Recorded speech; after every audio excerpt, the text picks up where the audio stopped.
बिस्मिल्लाहिर्रहमानिर्रहीम। अस्सलाम वालेकुम स्टूडेंट्स, उम्मीद है कि आप लोग खैरियत से होंगे। आज जो है हम बायो का चैप्टर नंबर 10 यानी जो फर्स्ट चैप्टर है उसको स्टडी कर रहे थे। और गैसेस एक्सचेंज में बहुत इम्पोर्टेंट टॉपिक यानी गैसेस एक्सचेंज इन ह्यूमन के इंसानों के अंदर गैसेस एक्सचेंज जो है वो कैसे होता है।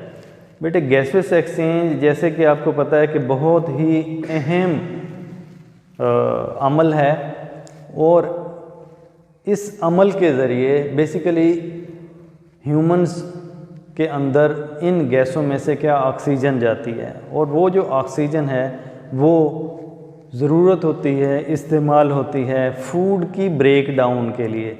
और फूड की ब्रेक डाउन करके तो अल्टीमेटली क्या रेस्पायरेशन के अमल में होता है।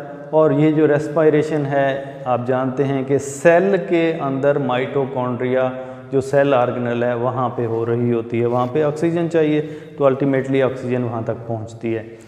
और रेस्पायरेशन के अमल के बाद कार्बन डाइऑक्साइड पैदा होती है, यानी इस अमल में कार्बन डाइऑक्साइड पैदा हुई तो इसका इखराज भी ज़रूरी है जिस्म से, क्योंकि ये वेस्ट प्रोडक्ट है।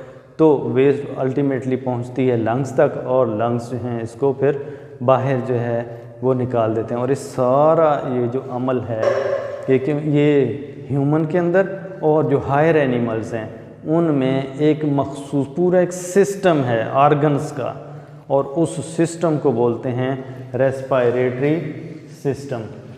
बेटे ये जो रेस्पायरेटरी सिस्टम है बेसिकली ये दो हिस्सों पर मुश्तमिल है। पहला है एयर पैसेजवे कि हवा गुजरी, बाहर से गुज़र के तो अंदर पहुंची, जिस्म के अंदर पहुंची। और दूसरा हिस्सा है लंग्स के लंग्स तक पहुंच के बेसिकली लंग्स में ही इस हवा ने एक्सचेंज होना है। अब एयर पैसेजवे में होता क्या है कि आप ख़ुद महसूस करें कि जैसे ही हवा आपके बेसिकली नाक से जाती है, वैसे तो मुंह से भी जा सकती है लेकिन इसका जो रास्ता है नेचुरल रास्ता वो नोस्ट्राइल्स हैं, नथने हैं हमारे, वहाँ से आगे नेज़ल कैविटी है, फिर फेरिंक्स है, फेरिंक्स से फिर लेरिंक्स है, लेरिंक्स से फिर आगे ट्रैकिया यानी जिसको हम विंड पाइप बोलते हैं, फिर ब्रोंकाई, फिर आगे ब्रोंकाई जो है वो डिवाइड हो जाता है। अब मैं आपको डायग्राम की मदद से इस सारे अमल को समझाता हूँ।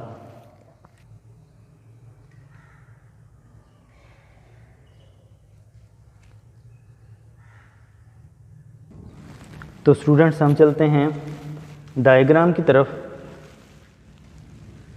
एयर पैसेजवे बेसिकली देखें कि नोस्ट्राइल्स हैं, नोस्ट्राइल नथनों को बोलते हैं, नाक के जो सुराख हैं। अच्छा, जैसे ही हवा अंदर दाखिल होती है तो यहाँ पे जो हिस्सा है जो खाली जगह है उसको बोलते हैं नेज़ल कैविटी। अच्छा, इस नेज़ल कैविटी को एक दरमियान में दीवार ने दो हिस्सों में डिवाइड किया हुआ है और इस दोनों तरफ क्या चीज़ मौजूद हैं जनाब, हेयर्स मौजूद हैं और म्यूकस है जो कि क्या करता है फ़िल्टर कर देता है डस्ट पार्टिकल्स को जो कि एयर के अंदर मौजूद होते हैं। और म्यूकस क्या करता है वो मॉइस्चर कर देता है यानी नमी डाल देता है उसके अंदर, और यानी और वार्म करता है आने वाली हवा को, और ताकि इसका टेम्परेचर बाहर के टेम्परेचर से हटकर बॉडी के टेम्परेचर के करीब तरीन आ जाए।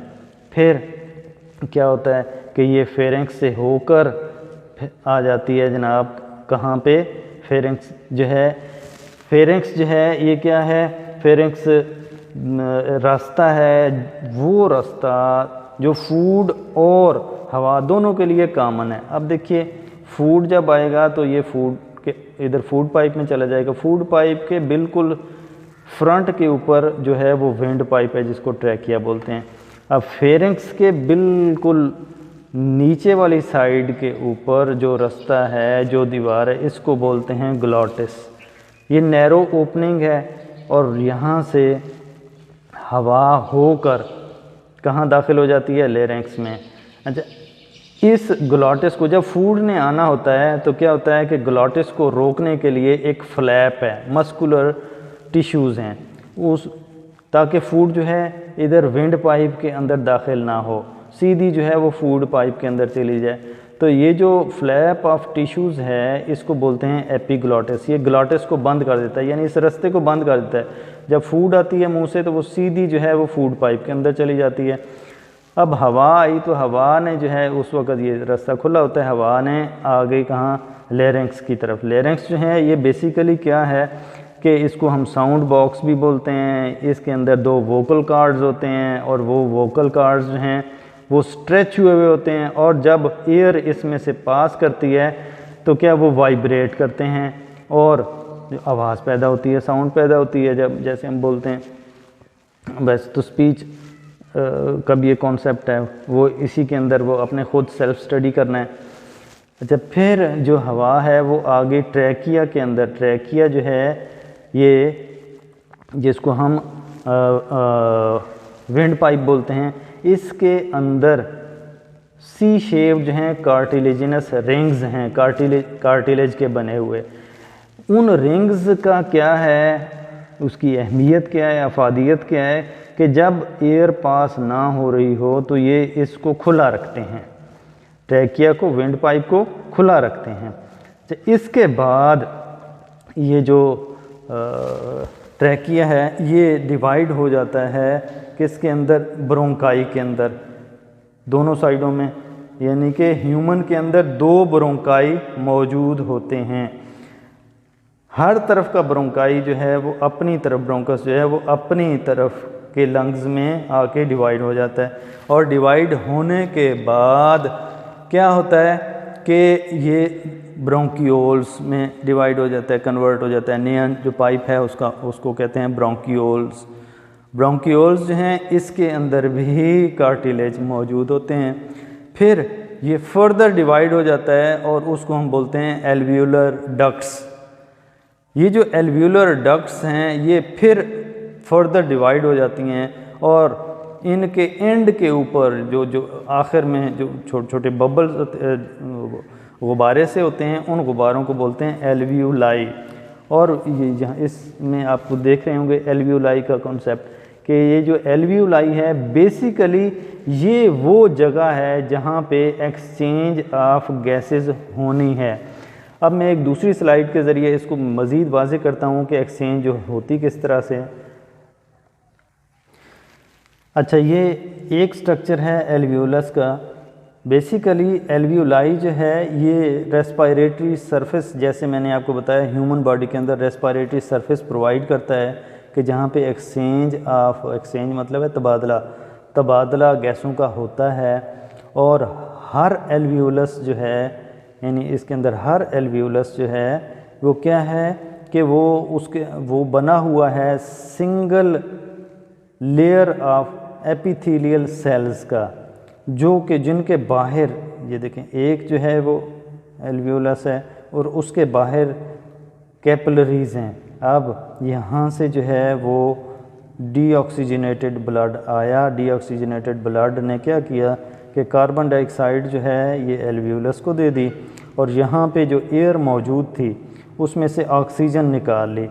अब आप जानते हैं कि डीऑक्सीजनेटेड ब्लड का कलर जो है वो ब्लू से शो किया जाता है, और जब ये रेड ब्लड सेल्स हैं, अब रेड ब्लड सेल्स ने ऑक्सीजन कैरी कर ली तो ये आगे की तरफ ले जाएंगे और इसको आगे प्रोवाइड कर देंगे और दैट इज़ ऑक्सीजनेटेड ब्लड आ जाएगा। तो बेटे हमारा रेस्पिरेटरी सिस्टम का जो दूसरा हिस्सा है वो है लंग्स। तो लंग्स जो है, जैसे आप स्लाइड में देख रहे हैं, ह्यूमन के अंदर पेयर ऑफ लंग्स होता है। तो लंग्स बेसिकली तमाम एल्वियोलाई, एक साइड के जो एल्वियोलाई हैं, ये एक साइड के एल्वियोलाई वो कॉन्स्टिट्यूट करते हैं एक लंग को, और ह्यूमन के अंदर पेयर ऑफ लंग्स मौजूद होता है। और ये जो पेयर ऑफ लंग्स है ये चेस्ट वाल जो है, यानी कि जो बनी हुई होती है चेस्ट वाल 12 रिब्स से मिलकर बनी हुई होती है। और रिब्स बेसिकली जिस तरह रिब केज आपने सुना होगा, तो रिब केज में इंटरकोस्टल मसल्स भी होते हैं और फिर नीचे जो है डोम लाइक स्ट्रक्चर, नेक्स्ट स्लाइड में मैं आपको दिखाऊंगा, जिसको डायाफ्राम बोलते हैं। डायाफ्राम जो है वो प्रेजेंट होती है अच्छा, यहाँ पे लंग्स को पढ़ते हैं कि लंग्स हमारा जो है लेफ़्ट लंग जो है वो स्लाइटली स्मॉलर होता है, लेफ़्ट लंग स्लाइटली स्मॉलर होता है और ये 2 लोब्स पर मुश्तमिल होता है, जबकि लेफ़्ट लंग जो है वो थोड़ा बड़ा होता है और ये 3 लोब्स पर मुश्तमिल होता है। अच्छा, अब ये जो दोनों लंग्स हैं ये इनको घेरा हुआ है, यानी मौजूद हैं, एनक्लोज्ड हैं, किसके अंदर छुपाए हुए हैं, किसके अंदर, प्लूरल मेम्ब्रेन के अंदर। वो जो प्लूरल मेम्ब्रेन है वो 2 हैं, inner pleural membrane and outer pleural membrane, ये आप यहाँ से देख रहे होंगे। अच्छा, इन दोनों के दरमियान जो है फ्लूइड है। बेसिकली जब कॉन्ट्रैक्शन रिलैक्सेशन का अमल होना है ताकि लंग्स की वॉल को कोई जो है वो रगड़ की क़ुव्वत की वजह से किसी भी किस्म का वो ज़ाया ना हो, सेल्स जो हैं वो डैमेज ना हो, तो फ्लूइड जो है बेसिकली इलास्टिसिटी प्रोवाइड करता है। तो ये तो था बेटे आपका gases exchange in human. Next जो है हम मैकेनिज़्म ऑफ ब्रीदिंग पढ़ते हैं। जी बेटे, ये जो है इन्हेलेशन एंड एक्सहेलेशन, यानी कि हवा का अंदर आना और हवा का बाहर जाना, ये इस स्लाइड की मदद से आप देखें कि ये हैं स्टेप्स ऑफ इन्हेलेशन। इन्हेलेशन में क्या होता है, यानी कि हवा अंदर जब मूव करती है तो क्या होता है बेसिकली कि ये जो मैंने बताया कि डायाफ्राम जो है, ये डायाफ्राम ये डोम लाइक स्ट्रक्चर होता है मस्कुलर, और ये क्या करता है, आप ख़ुद प्रैक्टिकली करके देखें कि जब आप करते हैं इसको कि हवा अंदर आनी होती है तो रिब केज जो हैं ये क्या रेज हो जाती हैं बाहर की तरफ। जब रेज होती हैं और डायाफ्राम जो है मूव डाउन नीचे की तरफ आता है तो क्या होता है कि ये जो इस लंग्स के ऊपर प्रेशर थोड़ा हो जाता है। जब थोड़ा हो जाता है तो इसमें जगह बन जाती है और उस जगह को फिल करने के लिए बाहर से हवा अंदर आती है। अब दूसरी तरफ देखते हैं कि जब हवा बाहर यानी एक्सहेलेशन बाहर जानी है तो हमारी डायाफ्राम जो है ये मूव करेगी अप, और जो रिब केज जो हैं वो नीचे की तरफ लोअर की तरफ आ जाएंगी। तो क्या होगा कि प्रेशर पड़ेगा लंग्स के ऊपर और उसमें मौजूद जो हवा है, जैसे हम गुब्बारे से बाहर निकालते हैं प्रेशर डाल के, तो उसी तरह प्रेशर डालकर लंग्स में से हवा जो है बाहर निकाल दी जाती है। अच्छा, एक और चीज़ जो इम्पॉर्टेंट है कि जब इंस्पायर्ड एयर होती है यानी हवा अंदर आ रही होती है तो उसमें अमाउंट ऑफ ऑक्सीजन जो है वो 21% होती है, और जबकि कार्बन डाइऑक्साइड उसके अंदर जो मौजूद होती है वो 0.04% होती है, और नाइट्रोजन तो 79%, यू नो दिस। जबकि जब बाहर जा रही होती है तो पहले तो थी ऑक्सीजन 21%, अब ऑक्सीजन ले ली गई है, बॉडी ने ले ली है तो 16% रह गई, और 4% जो है वो कार्बन डाइऑक्साइड यानी तादाद ज़्यादा हो गई, और नाइट्रोजन वही 79%। तो ये तो था बेटे आपका ह्यूमन गैसेस एक्सचेंज। अब फिर इसके बाद हमने फर्दर नेक्स्ट उसके अंदर जो डिसऑर्डर्स हैं वो उनको स्टडी करना है इंशाअल्लाह।